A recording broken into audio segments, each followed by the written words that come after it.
Hi, I'm Lisa S. Johnson, photographer and author of 108 Rockstar Guitars and my new book, Immortal Axes. And you can find me on Instagram at LSJRockPhotos. And I'm listening to Two Geeks Talking. Good morning, afternoon, evening, everyone. Two Geeks Talking is an entertainment industry interview show where we interview the creative people from the comic, film, TV, movie, and video game industries. Of course, I'm your host, Kurt Sasso. We are joined today by a returning guest. She was on the show a couple of months back, and the amount of knowledge I gained from not only photography as well as the amazing rock and roll guitars that she took photos of was just awe-inspiring. We had to have her back on the show for a second time around. We're joined today by the amazing and talented Lisa S. Johnson. How are you doing today? Hey, Kurt, I'm doing great. How are you? Doing good. You know, it's always fun having a returning guest because there's always usually something new and exciting happening in their lives and in their careers. Well, thanks for having me back, Kurt. We had such a good chat the last time. So, hey, here's round two. So for those that don't know anything about yourself as a creative person, and for those that never got to watch the first interview, shame on them. Tell us who you are and what you're bringing to Two Geeks Talking this time around. Well, my name's Lisa S. Johnson, and I'm a photographer of guitars, is what I've specialized in. And I'm also a Kundalini yoga teacher. So I kind of infuse yoga philosophy a little bit in with my books. My first book was published in 2013 called 108 Rockstar Guitars. And the 108 is a cosmic number in yoga philosophy. It's a very auspicious number. Every time people say the 100 greatest, 101 greatest. So I wanted to infuse that 108 in there. So the 108 Rockstar Guitars. And then I just published my second book called Immortal Axes, Guitars That Rock. And that came out through Princeton Architectural Press in fall of 2021. It feels like it's still hot off the press. You can see this picture behind me of Peter Frampton's guitar on my wall. And Peter Frampton wrote the foreword for the book, and Susie Quatcher wrote the afterwards. That's what I've been up to in the last couple of years, just photographing guitars and publishing some books and working on some other cool projects. Let's touch on those other cool projects, because I happened upon your Instagram and social media feeds, and I saw you were doing something amazing. What have you done most recently that was so amazing? What was really cool is I got a phone call from the curator of the Richmond, Virginia Museum of Art, the Virginia Museum of Fine Art. They are doing an exhibit right now called Storied Strings, the Guitar in American Art. And they were asking my help to procure some guitars for the exhibit, an exhibit that depicts how the guitar has been portrayed in American art since the early 1800s. And they have these incredible paintings. They're like Van Goghs. I mean, just beautiful, beautiful artworks of scenes of women playing stringed instruments, a lot of women playing stringed instruments way back in the 1800s, because it was part of a refined education to learn a guitar or a lute or mandolin. So the exhibit opens up with these 18th century paintings, beautiful paintings, and then it segues into all different kinds of cultures. So African American, the cowboys and Indians, how they used instruments, Sister Rosetta Tharpe. Then it goes into Kitty Wells with photography as a medium versus paintings. And then it goes into rock and roll. And they also have guitars in the exhibit. They have 35 different guitars in the exhibit, kind of illustrate the history of the guitar. And where they inserted my piece was in the Hawaiian guitar section.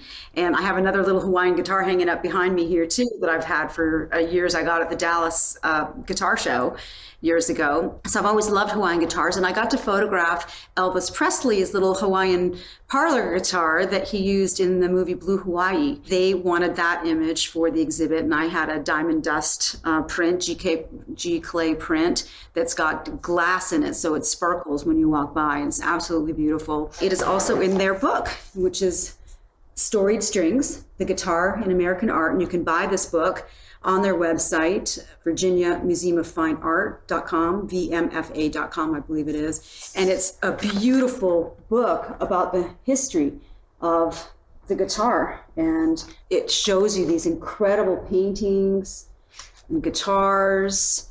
And I find it such a refreshing exhibit of guitars. Here's my image. That's the Elvis Presley parlor guitar up there. And they also had Eldon Shamblin's guitar that I photographed that's in my book, Immortal Axes. Here it is in the catalog. Beautiful. So this book that's Lead Belly on the back. There were actually quite a few portraits, paintings of Lead Belly and his story in the exhibit.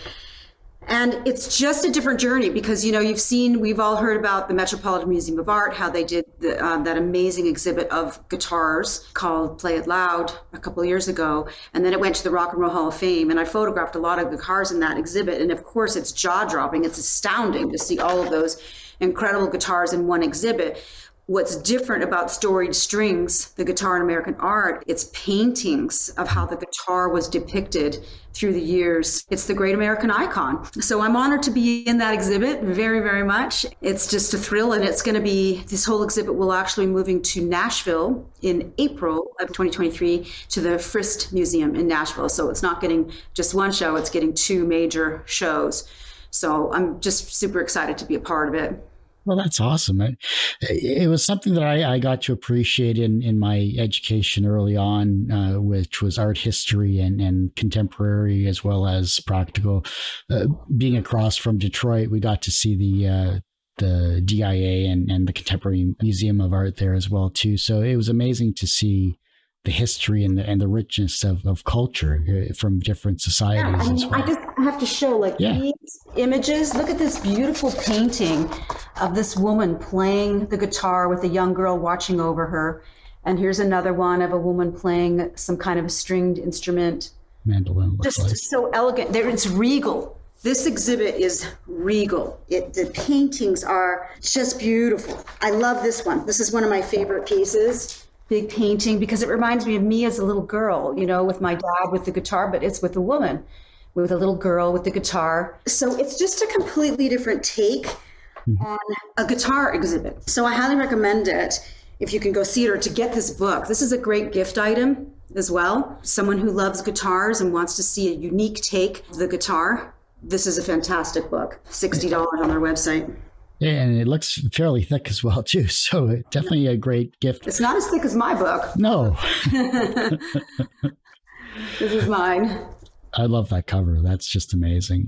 It's a great journey to see because I don't think a lot of people appreciate the history of the guitar itself, because the fact that we see books like yours and we see amazing exhibits like at the museum there as well, too, just understanding the history of this unique instrument to bring forth joy and sadness and hope and inspiration is amazing to see. Absolutely. And it's just a different way of looking at the guitar, because I think like what you started saying, I think the guitar has kind of been taken for granted. The sound of the guitar has been taken for granted from the current youth culture. There is a really deep history of the guitar and how it came to be and how the electric guitar came to be. It's not just a sound out there to be taken for granted. I mean, the wire and wood that comes from all over the world to make these beautiful instruments that are handcrafted by talented luthiers all over the world. It's something to be celebrated. I can't stop seeking out new ones to photograph that are significant. And, I feel the heart and soul of the guitar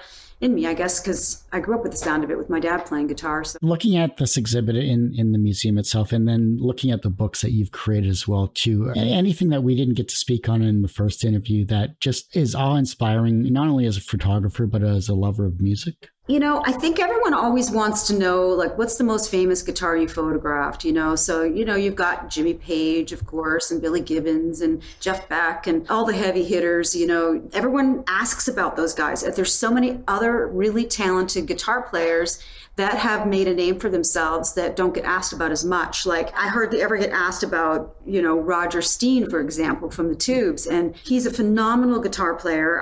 I saw the Kinks and the Tubes in the same weekend when I was growing up in Penticton, BC, and they came to Penticton. We were all on the beach and hanging out, and me and my girlfriends met these guys that were in town from God knows where, Vancouver or Calgary or something. We were hanging out on the beach and they said, "Hey, do you girls want to go see the Kinks and the Tubes this weekend?" And we're like, "Yeah."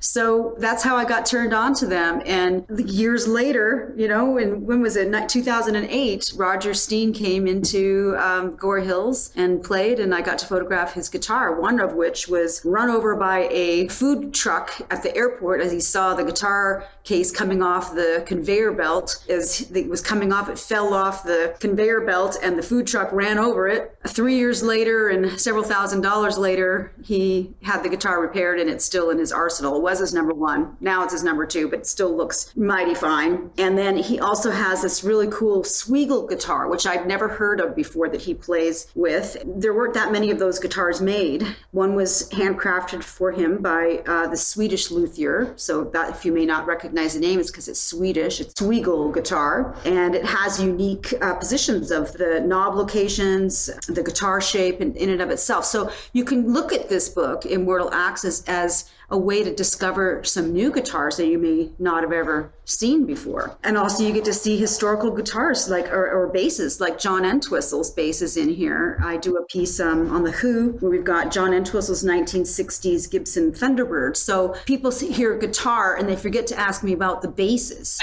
Quite a few really cool basses in this guitar. The John Entwistle one it's the 1960s and it's a vintage, and it's just gorgeous to see his wear and tear on there. And then it's accompanied by Pete Townshend's number 9 Les Paul, which is a historical guitar because he had that tour where he numbered all the guitars for ease of which one he wanted. Not all of them are in existence because he smashed a few of them, but I got the number 9. So it's nice to have someone ask me about some of the lesser knowns, but certainly not insignificant. You know, they're all significant. That's why they're in this book. Yeah, and you mentioned a lot of the female guitarists, both bass and lead guitarists as well, too, in your book, which was amazing to see, because I think that's a very forgotten part of rock and roll. I mean, the museum touches on the existence of female guitarists. You're also going in depth with some of their stories as well, and the history that those guitars bring. 100%. Like Suzi Quatro wrote the afterword for this book, and I was so thrilled to have a woman's voice. The first lady in rock and roll's voice was very important. I mean, Suzi was the first woman to break out and get a recording contract as a female artist. She paved the way for Joan Jett. Joan Jett loved her. She looked up to Suzi. And then Joan became famous even more so in her own right worldwide. So, and I'm so thrilled to have Joan Jett's guitar in this book. But Suzi Quatro's P bass is a very significant bass because she was in a musical family. All her family members played guitars and sang. They had a band together as the family. She was the youngest and the smallest, and she didn't have an instrument yet. So she's like, well, what instrument am I going to play? And the only one that was left that no one had picked was the bass. And so her dad gave her his P bass, and it's still her number 1. Well, she doesn't travel with it anymore, but I had to go all the way to England to photograph it because it's in her house. But it's a very special piece, and it's in the book, and a beautiful portrait of her as well with the bass is in the book. And that's what differentiates this book from my first book, is that I have several artist portraits in this book as well, where they're holding the guitar. Michael Franti, he's another one, Spearhead. I love Michael Franti and his work material and his message to the world. He's like a Tom Morello, he's always got a message that he's delivering. Tommy Emmanuel is in this book. These are not as much of household names, but they are very significant, talented, skilled guitar players that deserve more recognition. I just love having them in here. I mean, Dave Alvin's in this book from the Blasters. I mean, if you ever go to a Blasters show, you're blown away. I mean, they're just absolutely fantastic players. And Dave Alvin's Telecaster is in the book, and it's a vintage. I can't remember what year it is right now, but it's old and worn out. And I photographed it on a very old, worn out bench that he had right outside of his house. So you get to go into their world and see their guitars in their world and see them up close and personal as you never would be able to just seeing them in a show. And you get to see the headstock, the front, the back, significant pieces of the guitar that you wouldn't have been able to see ordinarily. So you get to view it up close and personal in the book. Yeah, meeting these iconic legends that they are, no matter where you've met them, and taking pictures of the guitars themselves. I'm sure the stories and the tidbits of just looking at the wear and tear of their guitar speaks more volumes than just a simple retelling of the story. It totally does. I mean, it actually personifies the artist without them being in the picture. Them being in the picture is distracting. You're going to look at them instead of at the guitar. So the guitar is the star in this book. And you get to see Rory Gallagher's 1961 Fender Stratocaster that was stolen from him. Back in those days, especially, let's see, it was the 60s, nobody could afford a Telecaster Fender like that in Scotland and Ireland and anywhere, you know? And so he was one of the only guys who had one, and somebody stole it all over the news. And so eventually the thief ditched the guitar in a ditch because he knew he would never be able to sell it. It was too famous of a guitar. And so he got it back. Somebody found it in a ditch and he got it back. So now you can see this guitar in all its glory with the patina all worn off. You can barely even see the original paint. It's all down to the bare wood. It's just gorgeous. I mean, you love to look at these worn guitars that show how they played the guitar, strike marks of, you know, positions that they use. And so it kind of tells a little bit about how they play the guitar. A little their heart and soul is always left behind on the guitar. And that's what fascinates me. Have you started a podcast, or were you on a podcast recently? I've been doing a lot of podcasts lately. Yeah. I did this Canadian book tour back in September, October.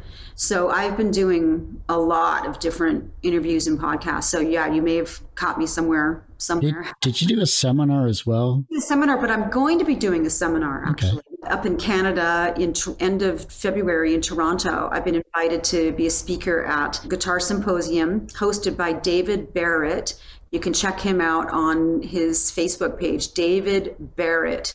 He's a fantastic musician. I mean, wow, he's really skilled and he's got a beautiful arsenal of guitars. And during COVID lockdown, every Friday, I think it was, he came on and he did a really cool show with different instruments and different genres. And like he'd do a Led Zeppelin thing and then he'd do a blues thing. And it was always different. Anyway, every year he does 2 guitar symposiums. He does one in Mexico and he does one in Toronto. And he gets, 15, 20 guys that all have their gear that they want to show each other. It's like a show and tell kind of thing. And then they jam, and David also plays the sitar. So he performs music, and then they'll form little bands. And so it's fun. It's fun for everybody, and they all learn from each other. He's been doing this for a number of years, and I came to know him at the NAMM show, and he graciously asked me to come and be a speaker at his event in Toronto. So I'm going to be doing a really cool slideshow of different guitars in the book and their stories. The participants will also, if they would like to have me photograph their guitar, I'm going to photograph their guitar for them so they can have a portrait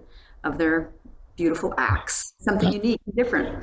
But tell us how you and Mark Ferrari got together in terms of this book. It's so fun because we had this interview scheduled for today, and for my birthday, which was October 20th, my friends Tambi Safran and Mark Ferrari, her boyfriend, who is still the lead guitar player for the 80s band Keel, You've Got the Right to Rock, that track. Yep. For my birthday, they gave me tickets, me and my husband, tickets to go see Aerosmith tonight in Las Vegas. So they came into town yesterday, and we had a wonderful dinner last night at Lakeside at the Wynn Hotel. It's such a great place. And so I thought, hey, since Mark's in the house, we should get him on camera and ask him some questions. Well, I do hate to say it, everyone, but that ends this particular episode of Two Geeks Talking. I want to thank you all for coming on the show. Okay, except we're 3 geeks talking. Yes, well, technically 4, but yeah, I can't change the name. 3 geeks talking.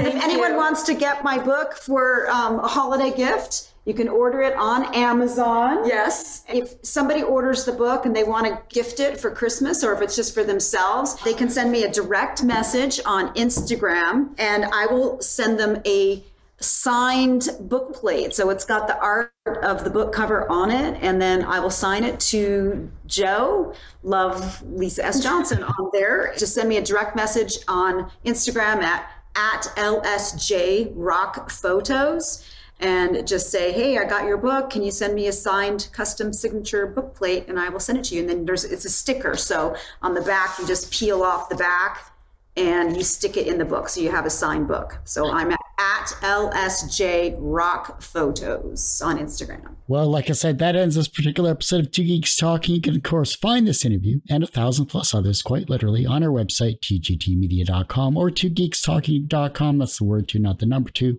On our YouTube channel, which is youtube.com/C/TGT Media. And we have our link tree, which has a lot more social media links, which is linktree.com/Two Geeks Talking. And as I say every week, everyone has a story to tell. It's up to me to help bring that out. Thanks for listening and watching on Two Geeks Talking.